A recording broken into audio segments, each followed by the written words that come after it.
పెరూలో shocking ఘటన చోటు చేసుకుంది. దాదాపు 22 క్రితం పర్వతారోహణకు వెళ్లి అదృశ్యమైన అమెరికాకు చెందిన ఓ పర్వతారోహకుడి మృతదేహం తాజాగా బయటపడింది.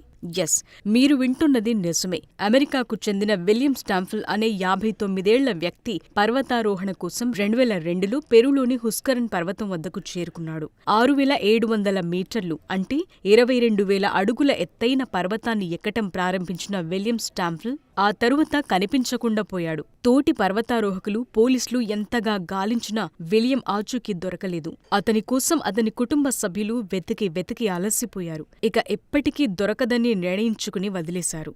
ఇప్పుడు 22 తరువాత హుస్కరన్ పర్వతం మీద వాతావరణ పరిస్థితుల మార్పు కారణంగా విలియం మృతదేహం లభ్యమైంది. ఆ కొండ మీద పేరుకున్న మంచు కరగటంతో అతని మృతదేహం బయటపడిందని పోలీసులు చెప్పారు. అయితే దీన్ని చూసి అందరూ షాకయ్యారు. ఎందుకంటే 22 తరువాత కూడా విలియం బట్టలు కాని, బాడీ కాని చెక్కు చెదరలేదు. అతని శరీరంపై మంచు దట్టంగా పేరుకుపోవటంతో అలాగే ఉంది. విలియం వేసుకున్న బట్టలు, షూ, పాస్పోర్టు కూడా అలాగే ఉంది. ఈ క్రమంలోనే పాస్పోర్టులో ఉన్న వివరాల ఆధారంగా విలియం కుటుంబ సభ్యులకు మృతదేహాన్ని అప్పగించారు.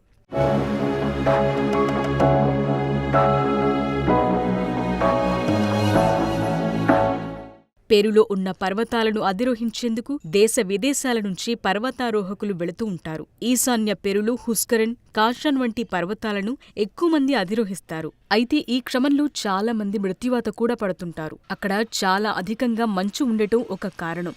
పర్వతం ఎక్కే క్రమంలో అక్కడి వాతావరణాన్ని తట్టుకోలేకపోవటం, అదుపు తప్పి పడిపోవటం, మంచులో కూరుకుపోవటం లాంటి సంఘటనల వల్ల చాలా మంది చనిపోతుంటారు.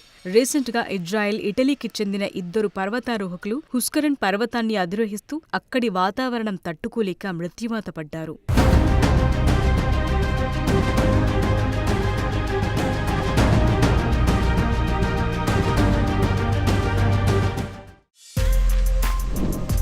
For more videos like this, subscribe Big TV channel.